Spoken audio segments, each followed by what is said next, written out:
Rain hit the pavement like gravel, hard, cold, relentless. And somewhere on a sidewalk in Houston, Texas, a pregnant woman was on her knees. Her bag was soaked through. Her dress was clinging to her belly, 8 months swollen. Her hands pressed flat against the wet concrete, trembling. And she was alone, completely alone. The man who put that baby inside her had just locked his front door, turned off the porch light, and walked upstairs to sleep in clean sheets while she bled on a stranger's sidewalk. But he didn't know something. He didn't know that in 4 hours. A phone would ring. Not his phone. His wife's phone. And the voice on the other end would say 6 words that would burn his entire world to the ground. If you believe that fate always finds the ones who throw the helpless into the dark, subscribe right now and hit that bell, because what happens in this story will leave you shaking.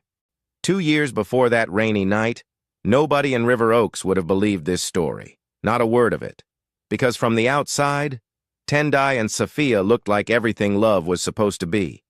They met at a fundraiser in downtown Houston, one of those rooftop events with string lights and champagne and people pretending to care about causes they couldn't name. Sophia was there because her mother made her go. Tendai was there because he saw an opportunity in every room he entered. And he noticed her first. She was standing near the railing, looking out over the skyline, holding a glass she hadn't sipped from. "You're the only person up here who looks like they'd rather be somewhere else," he said. She turned. He was tall, sharp jaw, clean fade, a navy suit that fit like it was made for him, white teeth, confident smile, the kind of man who made you forget what you were about to say. "Maybe I would," she said. "Maybe the skyline is better company." He laughed. A real laugh, warm and easy. "Then I better be more interesting than a skyline." He was. They talked until the event ended. Then they talked in the parking garage for another hour. He told her about his childhood in Accra, about coming to America with nothing, about building himself from scratch. He was charming and vulnerable in equal measure, and that combination unlocked something in Sophia she'd been keeping closed for years. They started dating a week later, and he brought her sunflowers every Friday. He cooked jollof rice in her kitchen and let her win arguments he could have easily fought. He opened car doors. He remembered the names of her cousins. He asked about her day and actually listened. 6 months in, he proposed on her mother's front porch, got on one knee in front of the whole family. Sophia's mother, Mrs. Diouf, watched from the doorway with her arms folded across her chest. She didn't clap. Later that night, Mrs. Diouf sat alone with Sophia at the kitchen table. "You love him," Mrs. Diouf said. Not a question. "More than anything, Mama. Tell me what you know about his life before you." Sophia smiled. "He came from nothing. He built everything himself. He's honest. He works hard." Mrs. Diouf tapped her finger slowly on the table. "Men who say they came from nothing, sometimes they're still empty. And empty men don't fill up with love, Sophia. They fill up with whatever is closest." "Mama, please. I'm not saying no. I'm saying my eyes will stay open, even if yours close." They married 3 months later. Big ceremony at a garden venue in the Woodlands. 300 guests, white flowers, gold chairs. Sophia's family paid for everything. And that detail, that quiet, easily missed detail, was the first thread of a truth nobody talked about.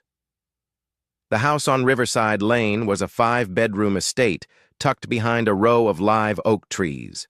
Iron gate, circular driveway, a kitchen bigger than most apartments, floor-to-ceiling windows in the living room that caught the sunset every evening and turned the whole house gold. Tendai told people he bought it.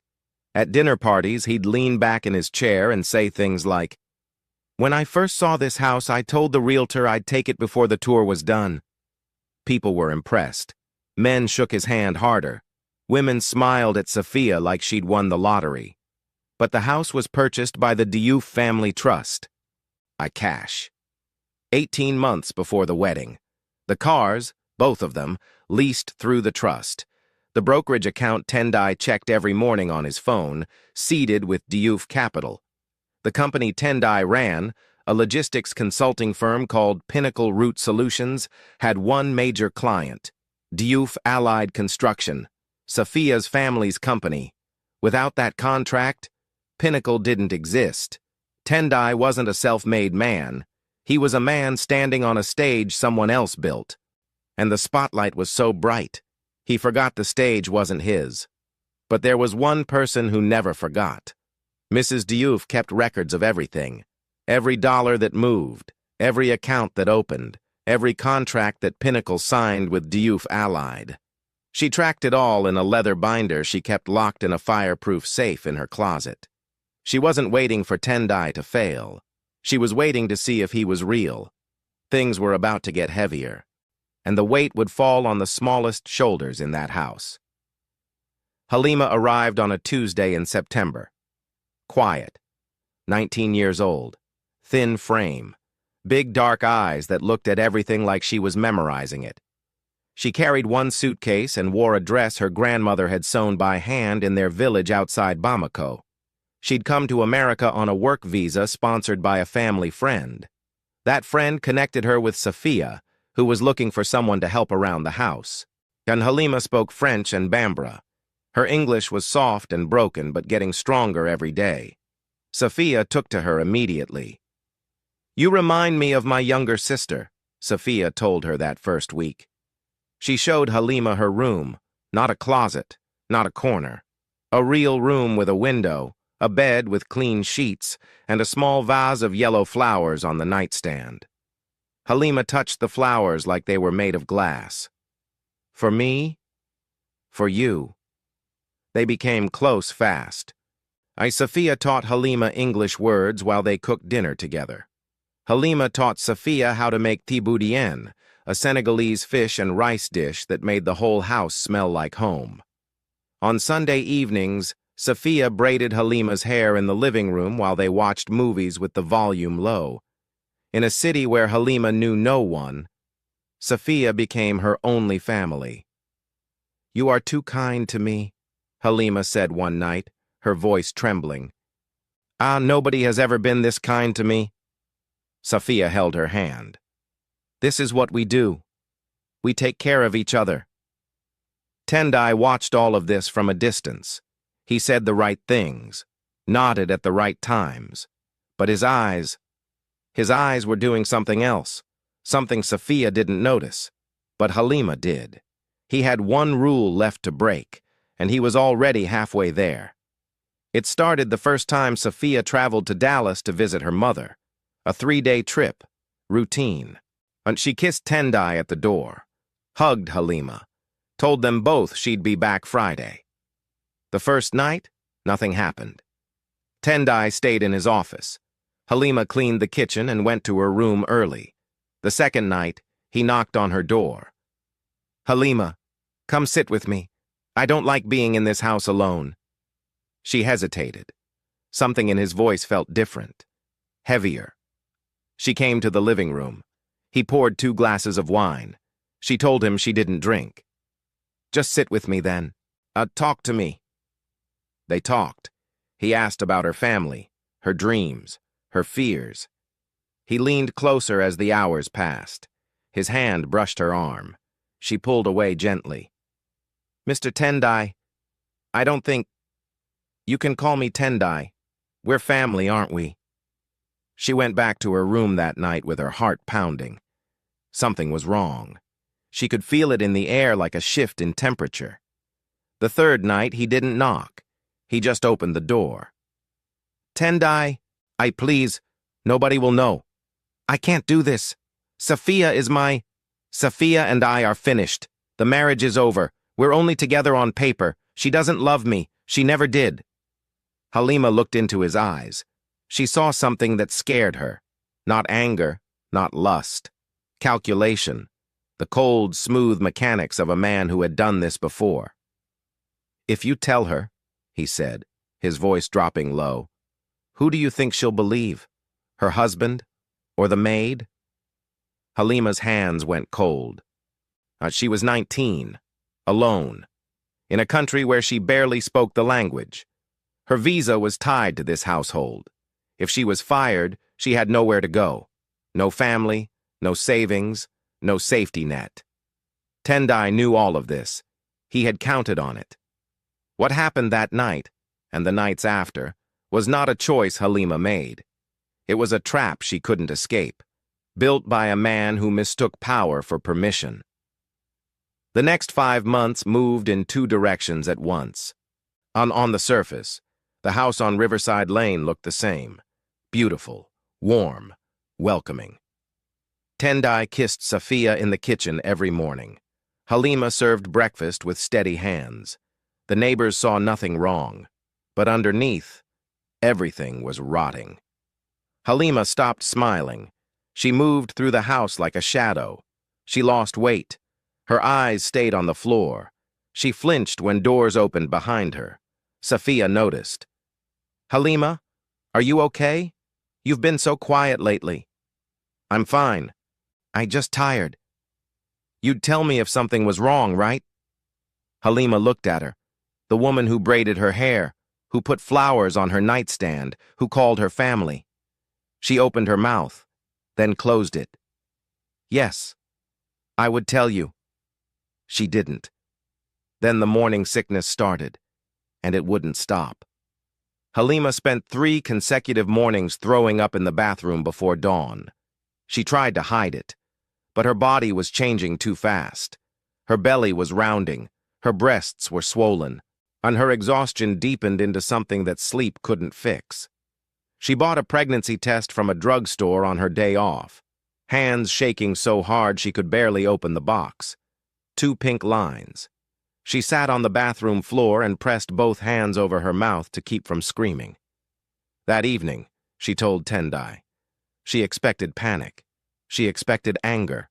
She got both. "Are you sure?" "Yes." "Get rid of it." "I can't do that." "I said get rid of it." Halima." "I will not." His face changed. The charm fell away like a mask hitting the floor. What was underneath was something she had always sensed but never seen this clearly. "Then you need to leave, before Safia gets back." "And go where?" "That's not my problem. This baby is your... That baby is your problem, not mine. Never mine." He walked out of the room, closed the door softly, and the softness of it was worse than a slam, because it meant he'd already made his decision. And he wasn't emotional. He wasn't conflicted. He was finished. The rain was the kind Houston gets in March. Not gentle, not soft. The kind that floods streets in 20 minutes. The kind that turns gutters into rivers. Halima was asleep when he came. 11:47 p.m. He opened her door without knocking. The light from the hallway cut across the bed. "Get up." She blinked. "What?" "Get your things. You're leaving. Now." "Tendai, it's almost midnight. It's raining." I'm 8 months. I don't care if it's raining fire, Halima. You're not spending another night in this house." He had already packed her bag. 1 bag. He'd gone through her room while she was sleeping, pulled her clothes from the closet, stuffed them inside, zipped it shut. He dropped the bag on the porch. The rain was hammering the concrete so hard the sound filled the entire house. Halima stood in the doorway, her belly pressed against a thin dress. Her feet were bare, and her eyes were wide and glassy. "Please, I have nowhere to go." "Should have thought about that before." "Before what? Before you came into my room? Before you did this to me?" He stepped closer. His voice dropped to a whisper, ice cold. "If you open your mouth to anyone, to Safia, to the neighbors, to anyone, I will call immigration. I will have your visa revoked. You will be deported, and you will never see this country again. Do you understand me?" She stared at him. Rain blowing sideways across the porch, water pooling around her bare feet. 8 months pregnant, alone, terrified. She picked up the bag, and she walked into the rain. Tendai watched her disappear into the dark. Then he closed the front door, turned off the porch light, walked upstairs, and got into bed. He slept, the kind of sleep that only comes to people who feel nothing at all. Halima made it 6 blocks. Her feet were cut from the gravel on the road shoulder, and the bag was too heavy for her arms. The baby was pressing down on her pelvis so hard every step felt like a blade. Rain soaked through her dress and plastered it to her skin. She made it to a gas station on Westheimer Road. The lights were still on. One car was at the pump. A woman, mid-40s, short natural hair, scrubs from a hospital shift, was filling up her tank. She saw Halima first in the side mirror, a pregnant woman, barefoot, soaking wet, dragging a bag across a gas station parking lot at midnight. The woman dropped the pump handle. "Oh my God! Hey, are you okay?" Halima's legs buckled. She dropped to her knees on the wet concrete. The bag fell beside her, her arms wrapped around her belly. "Help me," she whispered. "Please help me." The woman, her name was Adaize, pulled off her jacket and wrapped it around Halima's shoulders. She called 911 before she even asked another question, and the ambulance arrived in 7 minutes. Halima was loaded onto a stretcher. Her blood pressure was dangerously high. Her contractions had started, too early, too fast. Adaize held her hand in the back of the ambulance. Halima gripped so tight her nails left marks. "You're going to be okay," Adaize said. "I've got you. I've got you." At the hospital, the team moved fast. Preeclampsia, emergency C-section. The baby was coming tonight whether anyone was ready or not. A nurse named EJ stayed at Halima's side the entire time. She held her hand through the contractions, wiped her face with a cool cloth, spoke to her in calm, steady words. "Stay with me, sweetheart. Stay right here. You're doing so good." At 2:41 a.m., the baby was born. A boy, small, crying, alive. Halima heard the cry and broke. She sobbed so hard the entire room felt it. Not from pain, from relief, from exhaustion, from the crushing, unbearable weight of everything she had survived to get to this moment. The nurse placed the baby on Halima's chest. His eyes were closed. His tiny fingers curled around nothing. He was warm. He was here. "My baby," Halima whispered. "My baby is here." Then the doctors asked the question that changed everything. "Is there someone we should call? An emergency contact?" Halima's phone was in the bag. Wet, cracked screen, but still working. The nurse opened it and found the emergency contact. And it wasn't Tendai. It was Sophia. Because Sophia was the only person in that house who had ever shown Halima love. The hospital called the number at 3:18 a.m. Sophia was asleep in her mother's guest bedroom in Dallas when her phone rang. She answered with her eyes still closed. "Hello? Mrs. Sophia? This is Memorial Hermann Hospital in Houston. We're calling about a young woman named Halima. You're listed as her emergency contact." Sophia sat up straight, and the blanket fell off her shoulders. "What happened? Is she okay?" She was brought in with complications. She delivered a baby boy via emergency C-section about 40 minutes ago. She's stable now, but she's asking for you. "A baby?" The nurse paused. "Yes, ma'am. She was approximately 8 months pregnant." Sophia's blood went cold. "I didn't know she was pregnant." "She's asking for you, Mrs. Sophia. She's very distressed." Sophia hung up the phone, and she sat on the edge of the bed for 30 seconds. Her mind was moving faster than her body could follow. Halima, pregnant, a baby, hospital, 8 months. That meant the pregnancy started. She did the math, and the math led to one room, one house, one man. She drove to Houston in the dark, 3.5 hours. She didn't play music. She didn't call Tendai. She didn't cry.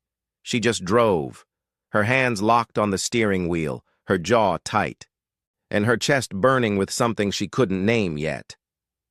She walked into the hospital at 6:51 a.m. The fluorescent lights buzzed overhead. The hallway smelled like antiseptic and coffee. The first gray light of morning was pressing through the windows at the end of the corridor. A nurse led her to the room. Halima was lying in the bed, IV in her arm, eyes swollen, lips cracked. The baby was in a clear bassinet beside her, wrapped in a striped hospital blanket. Sophia stopped in the doorway. Halima saw her and immediately started crying. "I'm sorry. I'm so sorry. Sophia, please, don't." Sophia held up one hand. Her voice was steady, but her chin was trembling. "Not yet." She walked to the bassinet. She looked down at the baby, and the world stopped. The baby's face, the jawline, the shape of his closed eyes, the curve of his lips. She was looking at a miniature version of the man she had married. She didn't scream. She didn't gasp. She just stood there, staring down at the truth wrapped in a hospital blanket. "He came to me," Halima whispered from the bed. Her voice was raw and broken. "Over and over, every time you left. He said the marriage was finished. He said you didn't love him. He said he would take care of me. And then when I got pregnant, he threw me out. Last night, in the rain, at midnight. He said if I told anyone, he would have me deported." Sophia didn't move. Her hand rested on the edge of the bassinet, and the baby made a small sound. His tiny fingers opened and closed. "He told me no one would believe me," Halima continued. "He said I was just the maid. He said my word meant nothing." Sophia finally turned. She looked at Halima. This girl, this child practically, who had braided hair with her on Sunday nights, who had taught her how to make thé boudin, who had cried when Sophia put flowers on her nightstand because no one had ever done something that kind for her. And this girl who had been trapped in Sophia's own house, by Sophia's own husband, under Sophia's own roof. "I believe you," Sophia said. 2 words, quiet, absolute, final. Halima covered her face with both hands and wept.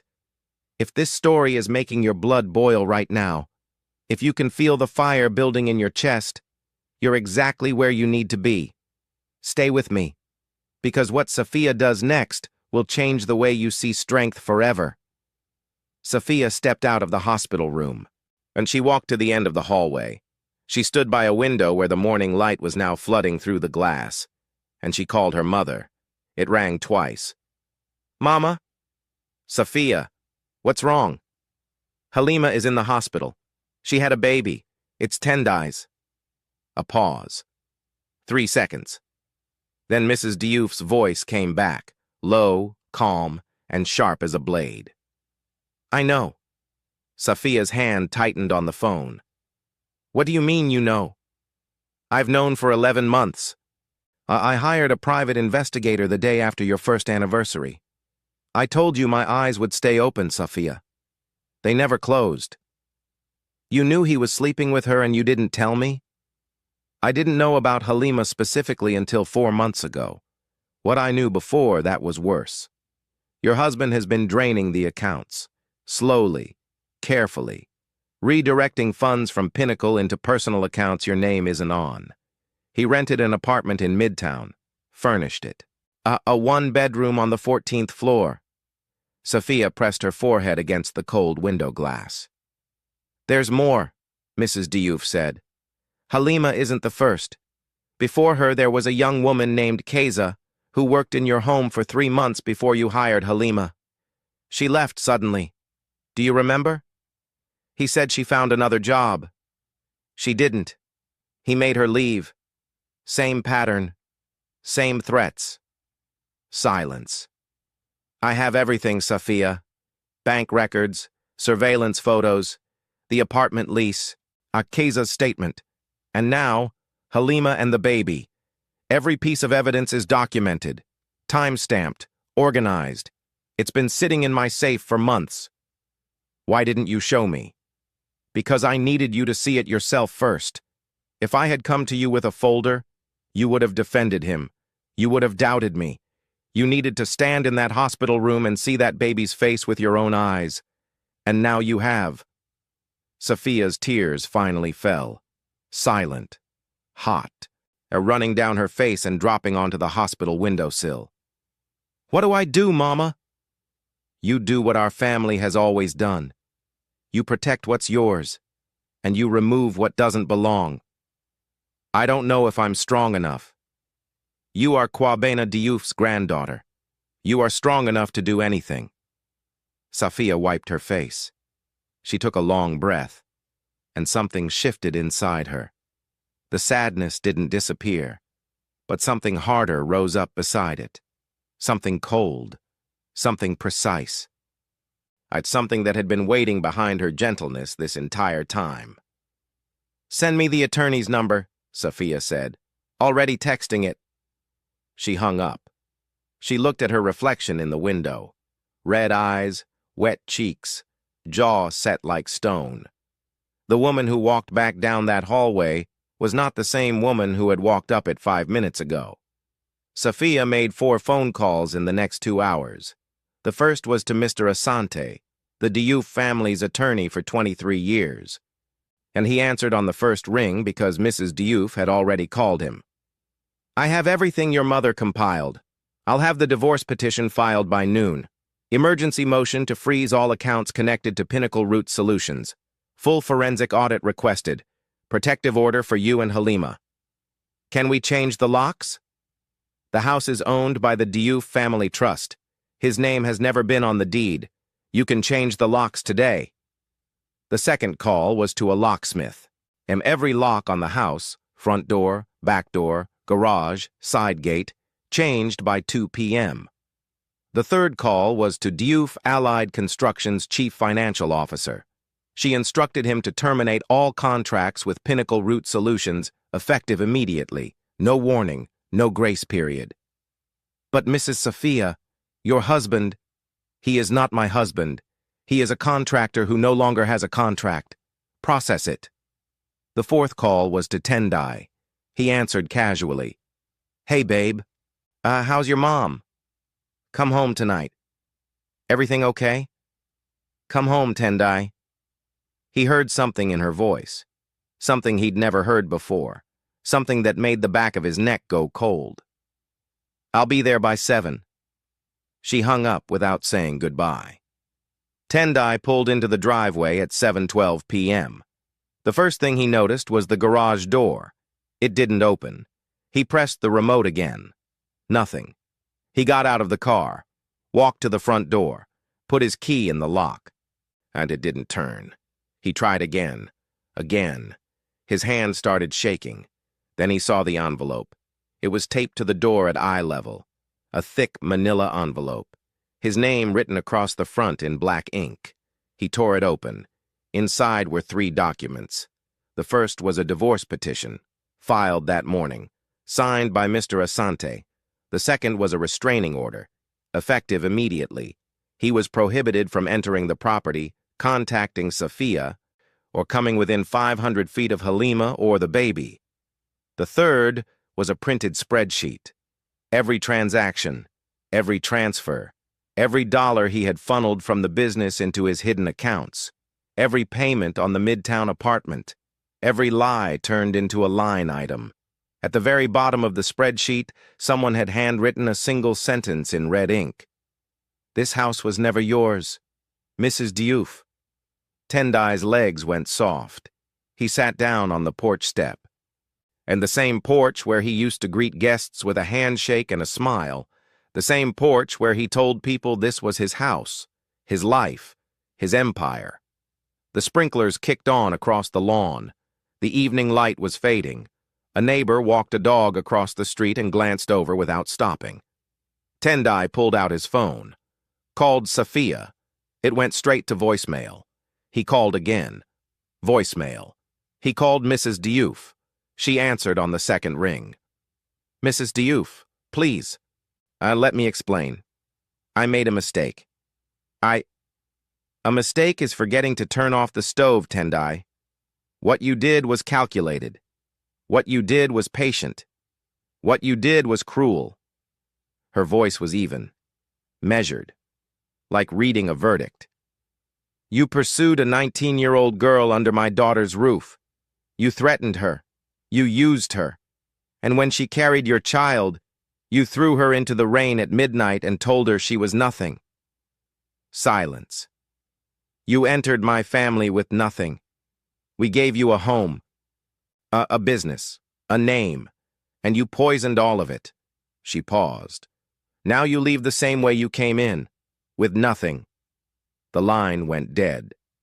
Tendai sat on the porch of a house that was never his, in a suit Safia's money had paid for, wearing a watch bought with Diouf capital, and for the first time in his life, he had exactly what he had earned. Nothing. Safia brought Halima and the baby home 4 days later, not to the maid's quarters, not to a back room, and to the guest bedroom with the bay window and the cream-colored curtains, the room that caught morning sunlight and held it like a promise. Safia had put fresh flowers on the nightstand, yellow ones, just like she'd done the very first time Halima walked into that house. Halima stood in the doorway holding her son. She looked at the flowers, then at Safia. Why are you doing this? Because you're family. After what happened? After everything? What happened to you was not your fault. He targeted you because you were alone. He used your fear as a weapon. That is not something I will punish you for. Not ever. Halima's face crumbled. She sank into the chair beside the bed and held her baby against her chest and cried. Not the desperate, terrified crying from the hospital. Something different. Something that sounded like a door finally opening after being locked for a very long time. Safia sat beside her, put one arm around her shoulders. Didn't say another word. I just sat there, present, steady. The same woman who had braided her hair on Sunday nights. The same woman who had taught her English words in the kitchen. The same woman who, even now, even after this, chose love over bitterness. Mrs. Diouf arrived the next morning. She walked through the house slowly, room by room, taking inventory, restoring order. She found Tendai's clothes still hanging in the master closet. Box them, she told the housekeeper. All of it. Donate what's usable. I throw away the rest. She sat at the kitchen table that evening across from Safia, the same kitchen where Halima and Safia used to cook together, where laughter used to echo off the tiles. The house was quiet now, but it was a different kind of quiet. Not empty, healing. You did the right thing, Mrs. Diouf said. It doesn't feel like the right thing. It feels like my chest has a hole in it. That's what the right thing feels like sometimes. It hurts, but it heals. Mama? Yes? How did you know? That first night, when he proposed. You didn't clap. How did you know? Mrs. Diouf looked at her daughter for a long time. Then she reached across the table and held her hand. Because your grandfather taught me that a man who tells you he built himself from nothing is either a miracle or a lie. And miracles, my love, don't need to tell you what they are. The woman at the gas station, Adaz, received a phone call 2 weeks later, and she didn't recognize the number. Hello? Adaz? My name is Safia. You found a young woman at a gas station on Westheimer Road. In the rain. She was pregnant. Adaz went quiet. I remember. Is she okay? Is the baby? They're both home. They're both safe. Because of you. Adaz pressed the phone against her ear and closed her eyes. You stopped, Safia continued. In the middle of the night. In the rain. You stopped. And because you stopped, my family survived. I need you to know that. I just did what anyone would do. No, you did what very few people do. And I'd like to do something for you. If you'll let me. 3 weeks later, Adaz opened her mailbox and found a letter from the Diouf Family Trust. Her car loan, paid in full. A scholarship established in her name at Memorial Hermann Hospital for nurses from underrepresented communities. She sat on her front step and read the letter 3 times. Then she called her mother. "Mama, you won't believe this." Nurse E.J., the woman who held Halima's hand through every contraction, was offered a full-time position at Diouf Allied's employee health clinic. Better pay, better hours, a pension. She accepted the same day. 6 months later, Sophia stood on the back porch of the house on Riverside Lane. The sun was setting. The sky was streaked with orange and gold. Halima was sitting in the yard on a blanket with the baby, and he was laughing, that full-body baby laugh that takes over everything. Halima was laughing too, real laughter, the kind that comes from somewhere deep and safe. Mrs. Diouf sat in a rocking chair on the porch. She held a cup of tea in both hands and watched her daughter watch over a family that had been rebuilt from the wreckage. "She's stronger than I ever was," Mrs. Diouf said quietly. Not to anyone, just to the evening air. Sophia turned and looked at her mother. "No, Mama. I'm exactly as strong as you raised me to be." Mrs. Diouf smiled, small, private, the kind of smile that carries decades of love in a single second. The baby laughed again. The sound floated across the yard and settled over the house like a blessing.